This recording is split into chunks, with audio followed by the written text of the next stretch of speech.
మీరు ఒక block buster hit కొడతారని అయితే అనిపిస్తుంది. థ్యాంక్ యూ అండి. కాకపోతే ఏంటంటే సీరియస్ కంటెంట్ బాగా ఇది ఉంది కదా. ఇప్పుడు పుష్ప రాబోతుంది, సేమ్ ఆ ఫ్లేవర్ నాకు అనిపిస్తుంది. వెంటనే ఇదంటే కొద్దిగా మీకు ఇబ్బంది కదా సార్? ఇది అంటే అలా కాదండి, ఇదంతా ఇప్పుడు పుష్పలాగా ఇది కూడా 90s లో జరిగే కథేనండి. సో మీ గెటప్లు అంతా 90s లో అందరూ సిమిలర్గా ఉంటుంది, ప్లస్ ఊర్లో జరిగే క్యారెక్టర్లు అయ్యి. సో మేము దానికోసం జీన్స్ లేసి అలాంటి ఏం చేయలేమండి. సో మీరు దీని ముందు చాలాసార్లు ఇప్పుడు దసరా వచ్చినప్పుడు అలాగే అన్నారు మీరు, అదే అలాగే పుష్పలాగా ఉందండి. సో ఏ సినిమాకి ఆ సినిమా కంటెంట్ అండి. సో పుష్పాది వేరే కథ, మాది వచ్చి ఒక ట్రాక్టర్లు అండ్ ఊర్లో గోన్ సంచులు వాటి మీద జరిగే కథ అండి. సో ఇది దీంట్లో మొత్తం యాక్షన్ ఉండదండి, దీంట్లో 3 ఫైట్లే ఉంటాయి. కానీ దీంట్లో more of an emotional script అండి ఇది. సో మీరు అనుకున్నట్టు ఇది ఫుల్ యాక్షన్ మాత్రమే కాకుండా చిన్న ఎమోషనల్, డెఫినెట్గా ఫీల్ అవుతారు, కొన్ని చోట్ల బాధపడుతుంటారు అన్ని. So it's mix of emotion అండి. It's not serious film, it's not an action film. అంటే నీ అంత మూర్ఖుడు ఉండడరా అని అన్నారు కదా, అంటే ఏంటి ఆ మూర్ఖత్వం ఎందుకు వచ్చింది ఆ క్యారెక్టర్కి? ఏంటి ప్రతి ఒక్కరి మనిషిలో ఉంటుందండి. అంటే మనం కూడా ఎక్కడో చోట ఏదో ఒకటి మన అమ్మ గురించి, అమ్మ చెప్పినప్పుడు లేకపోతే ఇంకో ఫ్రెండ్ చెప్పినప్పుడు ఆ మాట వినకపోవడం, తర్వాత మనకు ఫీల్ అవ్వటం, ఆ రోజు నేను అలా చేస్తుండకపోతే, ఆ రోజు నేను అక్కడ జూబ్లీస్లో అమ్మకపోయి ఉంటే వాళ్ళకి నాకు 40,000 కోట్లు ఉండేది ప్రాఫిట్ అనుకుంటాం కదా. తప్పులు ఎప్పుడో చేస్తుంటాం కదా అందరూ. అలా చిన్నప్పుడు అంటే మనం ఒక పేరెంట్స్ మాట వినకపోయినా, లేకపోతే ఫ్రెండ్స్ మాట వినకపోయినా, మన వెల్ విషర్స్ మాట వినకపోయినా, నాకు తెలుసు నేను బట్టిన కుందేలకు 3 కాళ్ళు అనుకున్న వాడి గురించి కదండి ఇది. మీ రియల్ లైఫ్లో ఎప్పుడైనా జరిగిందా ఇట్లా? అంటే మీరు అనుకున్నారా? మీ రియల్ లైఫ్ లో ఎప్పుడైనా ఇట్లా అనిపించిందా? అంటే డెఫినెట్గా ఉన్నాయండి, కొన్ని సందర్భాలు ఉన్నాయి. ఈ సినిమాలు ఎందుకు చేసిన సందర్భాలు కూడా ఉన్నాయి. సో ఇప్పుడు ఏ సినిమా టైటిల్ అని అడగొద్దు ప్లీజ్. సో డెఫినెట్గా ఉంటాయండి. అంటే ఆ రోజు నేను ఆ డిసిషన్ తీసుకుంటే నా కెరీర్ ఇంకొకలాగా ఉండేది అన్నది ఉంటుంది డెఫినెట్గా. సుబ్బు గారు ఇక్కడండి సార్. కంగ్రాచులేషన్స్ అండి. బచ్చల మళ్ళీ టేజర్ చూస్తేనే హిట్ అనే వైబ్ వచ్చింది. Thank you sir, thank you so much sir. Sir ఇది మూర్ఖుడు కాదన్నారు కదా. అవును సార్. తెలిసి చేసే మూర్ఖత్వం ఉంటది. అవును సార్. తెలియక చేసే మూర్ఖత్వం ఒకటి ఉంటుంది. అవును సార్. చెప్పినా వినని మూర్ఖుడు ఉంటాడు. Correct sir, correct. ఇది ఏ టైప్ ఆఫ్ మూర్ఖత్వం? కోపంలో చేస్తాం చూడండి సార్, కోపంతో మూర్ఖుడిగా మాట్లాడతాం చూడండి సార్, ఆ మూర్ఖత్వం సార్. ఒక ద్వేషంతో మూర్ఖంగా చేస్తాం చూడండి సార్, ఆ మూర్ఖత్వం సార్ ఇది. ఓకే, అంటే పల్లెటూరులో సార్ ఎక్కువ ఆడు మూర్ఖుడు రాడికి ఏం చెప్పినా వినడా అనే వింటూ ఉంటాం.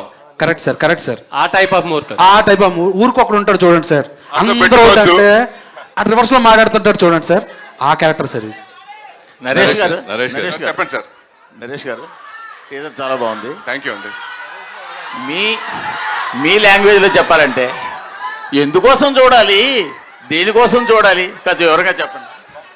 ఎందుకోసం చూడాలంటేనండి, ఇది ప్రతి ఒక్కడు చూసుకుంటే కనెక్ట్ అవుతారండి. ప్రతి ఒక్కడు బచ్చల మళ్ళీ లైఫ్లో.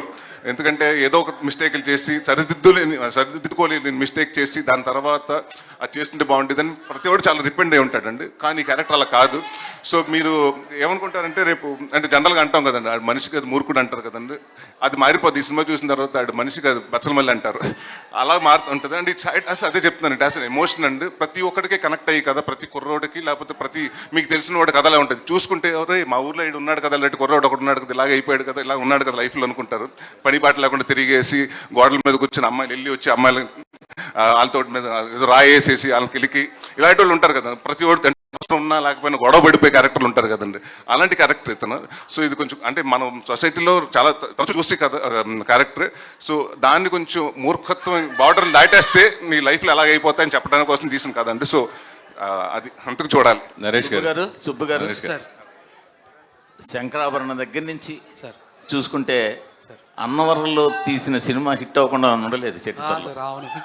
అన్నవరంలో షూట్ చేయడం అంటే అది సెంటిమెంట్. అవును సార్, అవును. అన్నవరంలో తీసిన ప్రతి ఒక్క సీన్ తీసిన సినిమా అయినా హిట్. Correct sir. సో అదే చరిత్ర మీ సినిమా కంటిన్యూ చేస్తాను అనుకుంటున్నాను. టీజర్ చాలా బాగుంది. Thank you sir, thank you sir, thank you so much sir. Naresh గారు చెప్పండి. సురేష్ గారు నమస్కారం అండి. చెప్పండి. నమస్కారం అండి. మీ నొలగ మంచి బాగుందా, కంఫర్టబుల్గా ఉందా? ఏదండి నొలగ మంచి బాగుందా, కంఫర్టబుల్గా ఉందా అంటే తిరిగిపోయింది. వచ్చండి మీరు కూడా సాయంత్రం కూర్చుందాం. సరే, ఎప్పుడైనా మీ కెరియర్లో అంటే నాన్నగారు చిన్నప్పుడు ఈ విలేజ్లో ఉండి నొలగ మంచం మీద పడుకుని ఆయన పెరిగారు నాకు తెలిసి. సో అలా ఎప్పుడైనా నొలగ మంచం మీద కూర్చోవడం జరిగింది? ఇదే ఫస్ట్ టైమా? ఎప్పుడు చాలాసార్లు అయిందండి, చాలాసార్లు సినిమాలు కూడా చేసాం. గమ్యం సినిమాలో మొత్తం క్యారెక్టర్ ఇక్కడ పడుకుని కదండి. సో అలవాటు ఉన్నాయండి. మరీ నేను అంత బాగుంది గోల్డెన్ స్పూన్ ఏం కాదులేండి. అది ఎరగొట్టారు, నొలగ మంచం ఎరగొట్టారు మాట అయితే. అంటే మన హైట్కి సరిపోవు. సార్ డైరెక్ట్ సరే నేను చెప్పి పడుకుంటాను కింద. మీరు మళ్ళీ ఇంకొక రకంగా తీసుకోండి. సరే అసలు విషయాలు వద్దా. 60 సినిమాలు పైగా మీరు చేశారు, 60 సినిమాలు పైగా చాలా సినిమాలు చేశారు, అయితే ఎన్నో క్యారెక్టర్ చేశారు. కానీ 3 సంవత్సరాల క్రితం ఏ డేట్న మీకు ఈ కథ చెప్పారో గుర్తు పెట్టుకుని మరి ఆ డేట్ కూడా మెన్షన్ చేస్తూ ఆ రోజు విన్న కథ ఇది, అంత గొప్ప కథ అని అలా చెప్పడం అనేది నిజంగా ఆశ్చర్యంగా అనిపిస్తుంది ఇన్ని సినిమాలు చేసిన తర్వాత. సో మీ రియల్ లైఫ్లో ఇలాగ ఎన్నో సరిదిద్దుకోని తప్పులు, ఇందాక ఎమోషనల్గా డైరెక్ట్గా చాలా అద్భుతంగా మాట్లాడారు, అది రియల్గా జరిగింది. అది మీ రియల్ లైఫ్లో సరిదిద్దుకోని తప్పు మీరు ఎప్పుడు ఏమైనా చేశారా? అలా ఎప్పుడైనా మీరు బాధపడే సంఘటన ఏదైనా ఉందా? చాలా ఉన్నాయండి. చాలా సందర్భాల్లో అంటే ఎప్పుడు కొన్ని నిర్ణయాలు సరిగ్గా తీసుకోకపోవటం వల్ల చేసిన సినిమాలు ఉన్నాయండి. అది చేస్తుండకపోతే నా కెరీర్ ఇంకొక రకంగా ఉండేది అనుకున్న ఇది కూడా ఉన్నాయి. అండ్ డెఫినెట్గా చాలా ఉన్నాయి. అండ్ ఒకటి ఏంటంటే చాలాసార్లు చెప్పాను నేను, మా ఫాదర్ ఆ రోజు హాస్పిటల్లో ఉన్నారు. ఆ రోజు నాకేంటంటే దాదాపు 56 మంది ఆర్టిస్టులు ఆ షూటింగ్ చేయాల్సి వచ్చింది. ఆ ఒక్కరోజు నేను షూటింగ్ వెళ్ళకపోతే బాగుండేది అనిపించిందండి. ఇప్పటికీ అది రిగ్రెట్ ఉంటుంది. అమృత, ఈ సంవత్సరం హనుమాన్ జనవరిలో హనుమాన్ సినిమాతో బ్లాక్ బస్టర్ కొట్టారు. అలాగే ఇప్పుడు క్రిస్మస్ తో ఇయర్ ఎండింగ్ అవుతుంది. సో మళ్ళీ బ్లాక్ బస్టర్ కొట్టబోతున్నారు ఈ సినిమాతో. అవును, నాకు చాలా హ్యాపీగా ఉంది. ఆబ్వియస్లీ స్టార్ట్ చేసినప్పుడు హనుమాన్తో స్టార్ట్ చేస్తున్నాను. ఇప్పుడు ఎండింగ్లో బచ్చలో మళ్ళీ అని ఒక మంచి సినిమా మళ్ళీ ఒక పెద్ద హిట్ అవ్వాలని నేను కోరుకుంటాను. సుబ్బు గారు సోలో బ్రతికే సో బెటర్ వచ్చి 3 సంవత్సరాలు అయిపోయింది. ఆ సినిమా మంచి హిట్ అయింది. కరోనా టైంలో కూడా బ్లాక్ బస్టర్ హిట్ కొట్టారు. ఎందుకు ఇన్ని సంవత్సరాలు మీరు గ్యాప్ తీసుకున్నారు? అంటే ఫస్ట్ అయితే 1 ఇయర్ అంతా మా మదర్ డిప్రెషన్ సార్, డిప్రెషన్లోనే ఉన్నాను. తర్వాత మన డైరెక్టర్ మారుతి గారు, రాజసాబ్ డైరెక్టర్ మారుతి గారు, ఆయన వల్ల నేను డిప్రెషన్ నుంచి బయటకు వచ్చాను సార్. ఆయనతో 1 ఇయర్ ట్రావెల్ పట్టి మళ్ళీ నేను మనిషి అవడానికి 2 ఇయర్స్ పట్టింది సార్. కథ రాయడానికి 1 ఇయర్ పట్టింది సార్. తర్వాత అంటే లైన్గా అప్పుడు చెప్పింది ఆ టైంలోనే చెప్పాను సార్ సార్కి కూడా, ఒక ఫుల్ ప్రెజర్ కథ అయిన తర్వాత. So worth waiting sir. నాకు ఇదేదో 3 ఇయర్స్ వేస్ట్ అయింది అనుకోవట్లేదు, కానీ నేను మనిషిగా మళ్ళీ మారడానికి, మనిషి అవ్వడానికి రీజన్ అయింది సార్ 3 ఇయర్స్. ప్లస్ ఇంత కాన్ఫిడెంట్గా మీ ముందు రావడానికి కూడా, అంటే ప్రెస్ మీట్లు లేకపోతే ఏదన్నా లాంచ్లు అంటే ఎక్కడో చిన్న తడబాటు ఉంటుంది సార్, ఏదో ధైర్యంగా ఫేస్ చేయలేం కంటెంట్ బాగోకపోతే. కానీ ఇంత కాన్ఫిడెంట్గా మిమ్మల్ని ఫేస్ చేయడానికి 3 ఇయర్స్ పట్టడం నాకు హ్యాపీగా అనిపించింది సార్. ప్రసాద్ బెహరా ప్రొడ్యూసర్ గారు అంటే ఇందాక స్పీచ్లో ఎవరు వచ్చినా తగ్గేదేలే అంటున్నారు. ఇప్పుడు పుష్ప 2 తర్వాత 2 వారాలకు సినిమా వస్తుంది. వాళ్ళు చూస్తే ఒక 600-700 లాగేటట్టుంది టికెట్ ప్రైస్ ఎక్కువ పెట్టి. 2 వారాల తర్వాత అంటే ఆడియన్స్ అందరూ అప్పటికే గట్టిగా స్పెండ్ చేసి ఉంటారు. 2 వారాల్లోనే మీకు మళ్ళీ ఒక 200-300 తీసుకోవడం అంత ఈజీ అంటారా, కష్టం అంటారా? ఇవాళ సినిమాలు చూస్తుంది అంతా యంగే కదండి. ఇవాళ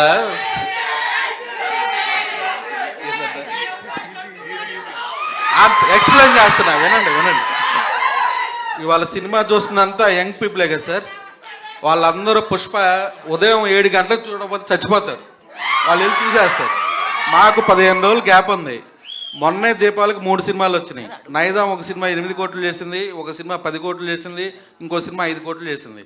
మంచి సినిమా తీస్తే 3 సినిమాలు రిలీజ్ అయినా మన తెలుగు ఆడియన్స్ హిట్ చేస్తారు. 15 రోజులు గ్యాప్ వస్తున్నాం.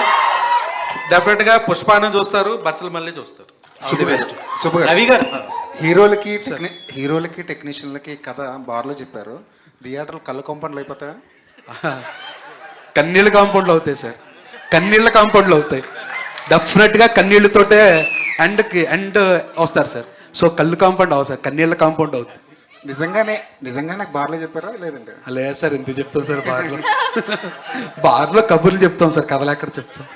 ప్రొడ్యూసర్ సార్, ఇండస్ట్రీలో పెద్దలందరూ ఏమంటారంటే తీస్తే చిన్న సినిమా తీయాలి, లేదంటే పెద్ద స్టార్లతో సినిమా తీయాలి, మిడిల్ రేంజ్ సినిమాలు ఆడవు, వాళ్ళకి చాలా రిస్క్లు ఉంటాయని చెప్తుంటారు. కానీ మీరు మిడిల్ రేంజ్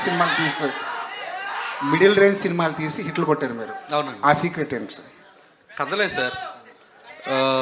బచ్చల మల్లి అనేది ఒక డిఫరెంట్ కథ. ఒక చిన్న తెలుగు మాస్టర్ వెళ్ళి ఒక సొసైటీని ఎలా చేసుకుని ఒక హానెస్ట్ కథ చెప్పాం. సామజర్గం అనేది ఒక కొత్త పాయింట్తో ఎంటర్టైన్మెంట్. బైరోకోన్ అనేది ఊరంతా దెయ్యాలు, ఒక మనిషి వెళ్తే ఏంటనేది ఇంటర్వ్యూలు, అలా కొత్త కథలు. ఇది మళ్ళీ ఒక కొత్త కథ. ప్రతి ఒక్క ఇంట్లో నేను చెప్పలేను, కానీ ప్రతి ఒక్క లైన్లో బచ్చల మల్లి కంపల్సరీగా ఉంటాడు. ప్రతి ఒక్క ఇంట్లో వాళ్ళు ఎమోషన్ని చూస్తారు. ఏడుస్తారు, నవ్వుతారు, ఇలా ఉండకూడదు అనుకుంటారు. ప్రతి ఒక్కళ్ళు ఓన్ చేసుకునే కదే బచ్చలమల్లి. నరేష్ గారు హాయ్ అండి. ఈ క్యారెక్టర్ చాలా టిపికల్ క్యారెక్టర్, ఇది చాలా డిఫరెంట్ క్యారెక్టర్. ఆయన చూసి రాసుకున్న క్యారెక్టర్ అండ్ ఒరిజినల్ గా కూడా మచ్చలమల్లి ఉన్నాడు. అవునండి, కలిసాను నేను అతను కూడా. మీరు కలిసారు కూడా. సో ఈ క్యారెక్టర్లకు వెళ్ళడానికి కానీ ఇది లోపలికి వెళ్ళడానికి టైం పట్టిందా మీకు, లేదంటే అతన్ని స్టడీ చేశాక కొంచెం? లేదు. బిహేవియర్ ఇంపార్టెంట్ కదా ఈ క్యారెక్టర్ కి. లేదండి, అంటే నేను అతను బచ్చలమల్లి అన్న ఒక కరెక్టర్ ఉందని తెలుసు, దాన్ని ఇన్స్పిరేషన్ తీసుకుని అతను చేసిన అంటే ఇన్సిడెంట్స్ ఏంటి ఆ లైఫ్లో అతను చేసుకున్న ఎన్ని నన్ను ఒక కథగా చెప్పారండి. సో నేను అనుకున్నప్పుడు ఆయన ఏమనుకున్నారంటే నాకు ఇలా కావాలంటే ఇలా బాడీ లాంగ్వేజ్ ఉండాలి, ఇలా ఉండాలి, నాకు లూజ్ బాడీ లాంగ్వేజ్ ఉండాలి, ఈ సినిమాకి హీరో స్టిఫ్గా ఉండకూడదు, కొడితే అలా అది కాదండి, చాలా లూజ్గా ఉండాలి, ప్రతి వాడు అంటే చూడగానే ఇరిటేషన్ వచ్చేయాలి జనాలకి, అలాంటి క్యారెక్టర్ ఉండాలని. దాని తర్వాత అతను అక్కడ షూటింగ్ వెళ్ళిన ప్రాసెస్లో కలిశానండి. అతను చూస్తే షాక్ ఏంటంటే అతను ఇంతే ఉన్నాడు. అంటే నేనేదో ఊహించుకున్నాను బచ్చలమల్లి అంటే ఉంటాడు, పెద్ద కండలు వేసుకుని ఉంటాడు అనుకుంటే చాలా సింపుల్గా చిన్న కళ్ళజోడు పెట్టుకుని వచ్చి అతను కలిశానండి. సో డెఫినెట్గా వాట్ ఎవర్ డైరెక్ట్ ఇన్పుట్ అండి అన్ని మొత్తం ఆయన క్లియర్గా A to Z నుంచి